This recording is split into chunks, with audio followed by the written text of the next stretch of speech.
وننزل من القرآن ما هو شفاء ورحمة للمؤمنين لقد كان في قصصهم عبرة لأولي الألباب إن هذا القرآن يهدي للتي هي أقوم. صدق الله العظيم. Respected elders, my dear brothers and sisters in Islam, today is 6th of the month of Safar,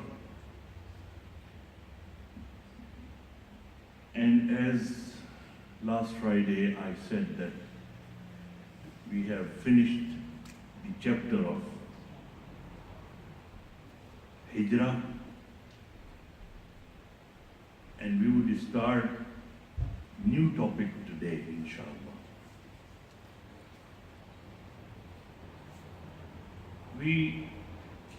If we talk about the importance of Quran Kareem, for example, we see that the word Al-Quran, some Muhaqqiqeen have said that it comes from the word Qira'ah, means reading and reciting.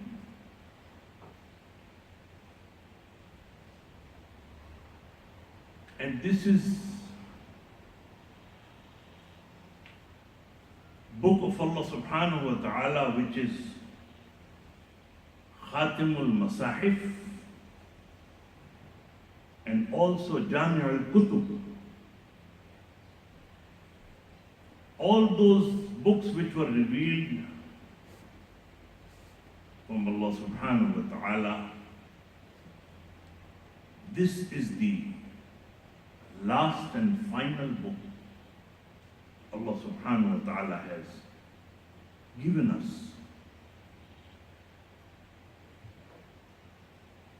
And if we see the importance of it, the book itself has got so many virtues and importance that the Nabi it was given to the Sardarul Anbiya. He is the Imamul Anbiya. He is the most favorite to Allah subhanahu wa ta'ala. The ummah it has been given to is khair, best ummah. The night it was revealed was the best night. The month it was given, the best month. Can you imagine that the book which has got these qualities and these important and these virtues, what if we start our day from the recitation of Quran Kareem? How would that day will become for you? This is the importance of it. Allah subhanahu wa ta'ala has said that if we offered this Quran Kareem to mountains to accept it, they refused. Allah subhanahu wa ta'ala is giving us Quran Kareem on which the seerat and the character of Prophet Muhammad sallallahu alaihi wasallam is based upon. Islam has got the foundation. It comes from Quran Kareem.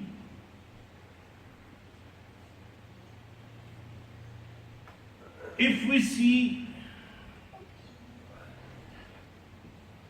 what is the purpose, what is the maqsood, what is the mawdu' of Quran Quran Kareem.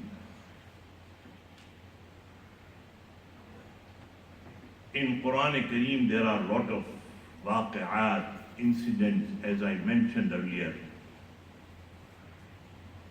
The incidents of Anbiya Ikram alayhimus salatu wassalam, incidents of pious people, the past nations, past umams. Can we say that the Quran Kareem is a book of history? Can we label Quran Kareem as a book of history? No. Because Quran Kareem is not a book of history. Quran Kareem explains so many things about the jism, about the body parts. Can we label Quran Kareem that it is explaining the medical and physics? Can we label it for this? No. Even Quran Kareem has explained some of the body parts as example. For if we take it as first, if we take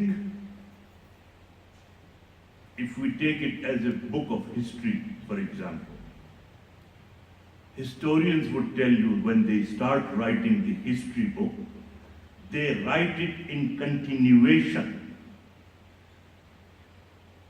This incident took place on such and such time, after that the incident took place this time, and then this time, and that's how the historian writes. But if you look at Quran Kareem,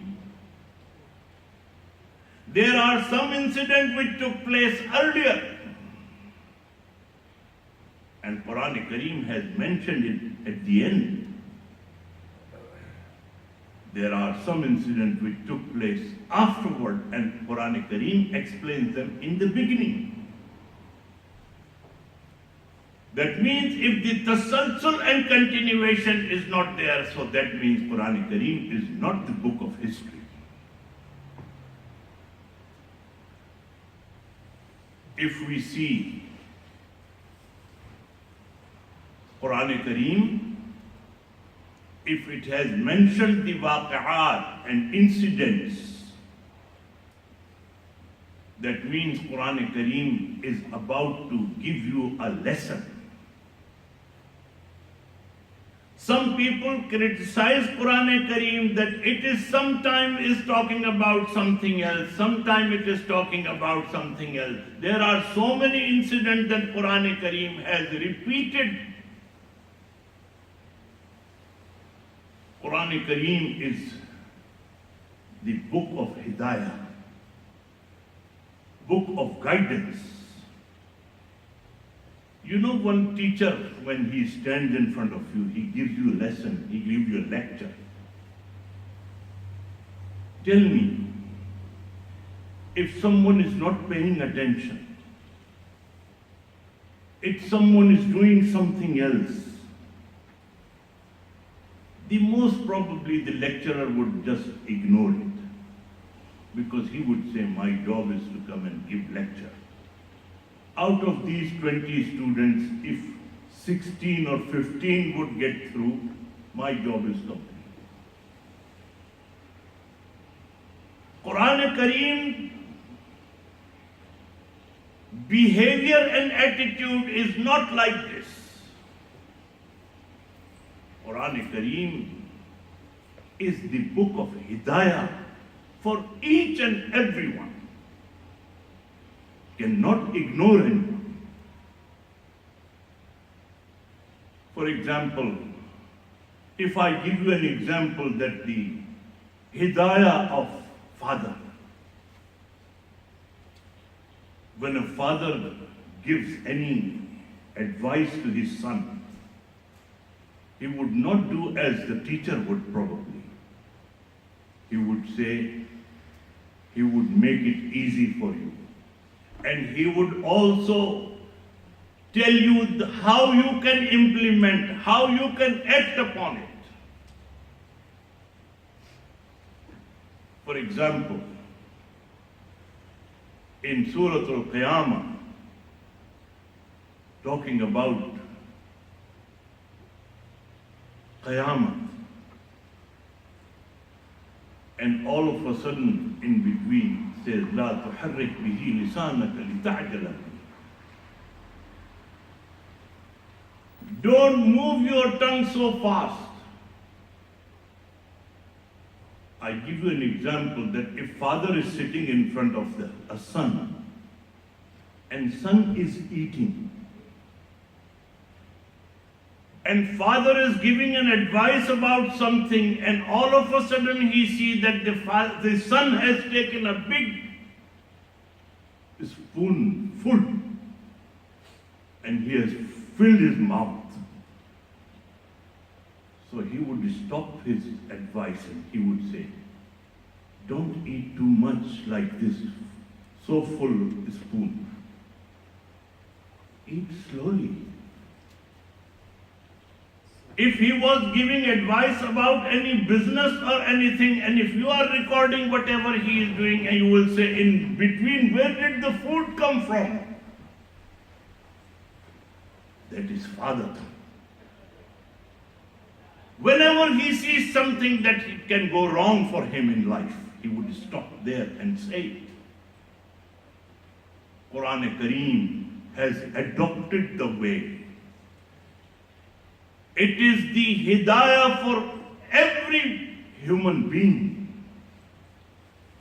Anything which comes, Quran gives the advice, stops the advice and gives another advice and then follow on again. If we take Quran for the book of Ilmul Ajsam, because Quran talks about, the stage by stage. फरमाया कि वलक़द ख़लक़नल इंसान मिन सुलालतिन मिन तीन ثم جعلناه نطفة في قرار مكين. Quran is explaining stage by stage how the child starts his life from the sperm. Stage by stage Quran is explaining. फरमाया कि ثم جعلنا النطفة علقة فخلقنا العلقة مضغة فخلقنا المضغة عظاما فكسونا العظام لحما. All these stages for the development of human being in the womb, Quran is explaining. But can we say that this is the book for medical purpose? No.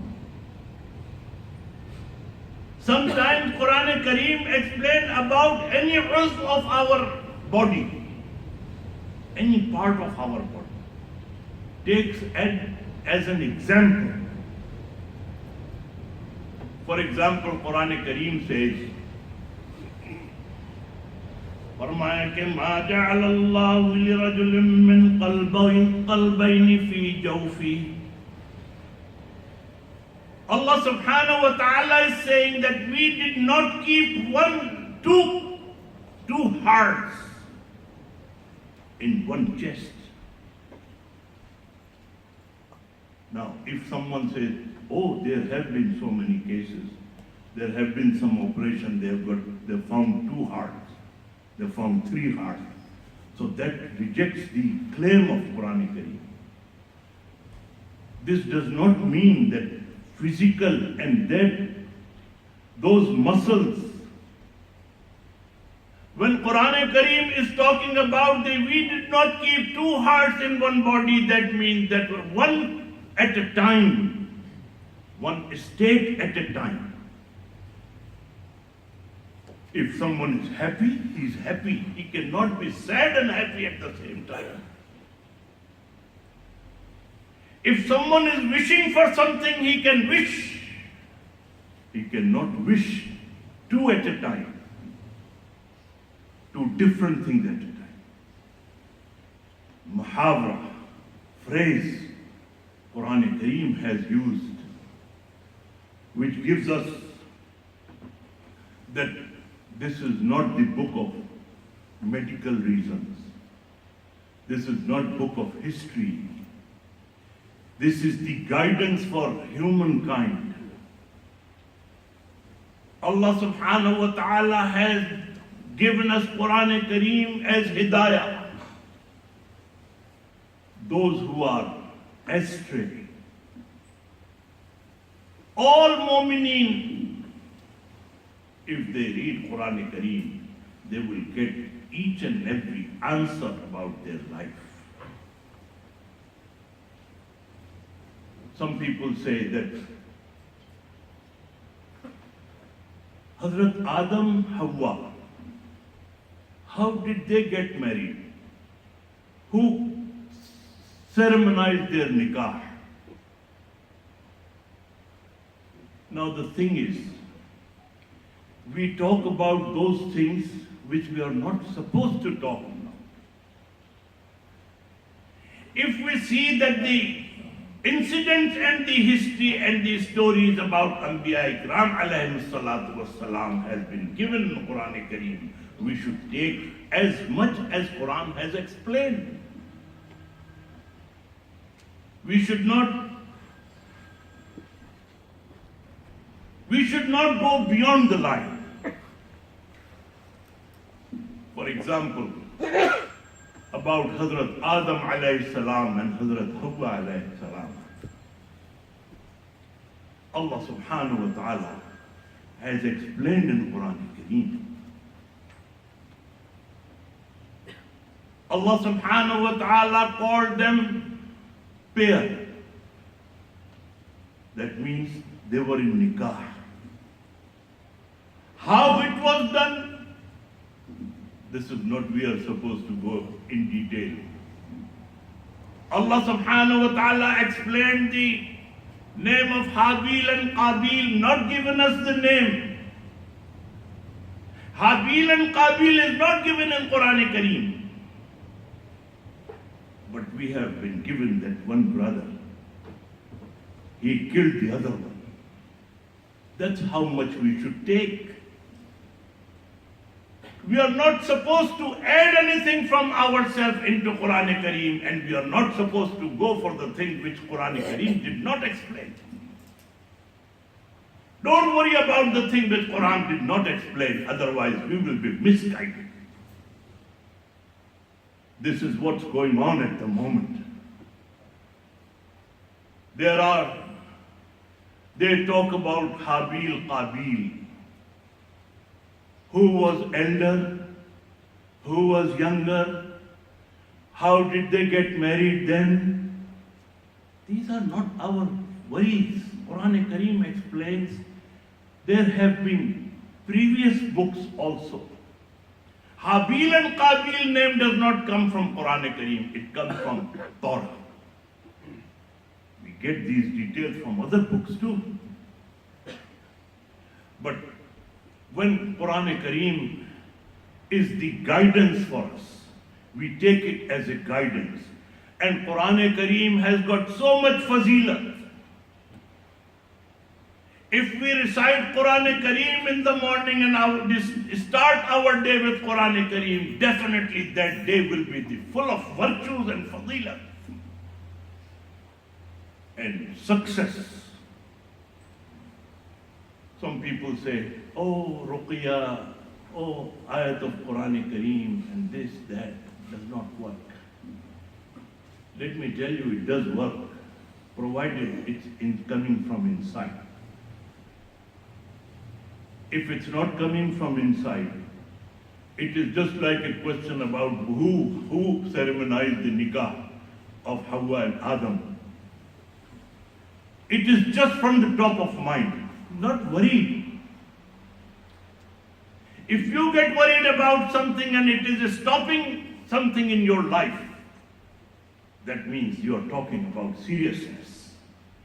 And that's how serious if you become. And that's when you read Quran Kareem, when you read the ayat shifa, when you read anything from Quran Kareem, Allah subhanahu wa ta'ala gives you shifa. Whatever you expect from Allah subhanahu wa ta'ala, whatever you expect and recite Quran Kareem, Allah subhanahu wa ta'ala will definitely fulfill your need. Allah subhanahu wa ta'ala will fulfill all your successes in that day. And inshallah, that's how we should practice, that we should go about Quran Kareem like this. It is so important book. What we have done, we have just put in the rack, and we have not even have time to touch it. We have not even time to recite. I would say, even if we recite 3-4 lines of Quran Kareem and understand it, and if we start our day with those lines, inshallah, it will definitely make a success into our life. May Allah give us tawfiq to act upon it. We will be talking more and more about Quran Kareem, inshallah. اللهم أرنا الحق حقا وارزقنا اتباعه وأرنا الباطل باطلا وارزقنا اجتنابه اللهم صل على سيدنا محمد صلاة تنجينا بها من جميع الأهوال والآفات وتقضي لنا بها جميع الحاجات وتطهرنا بها من جميع السيئات وترفعنا بها عندك على الدرجات وتبلغنا بها أقصى الغايات من جميع الخيرات في الحياة وبعد الممات إنك على كل شيء قدير برحمتك يا أرحم الراحمين والحمد لله.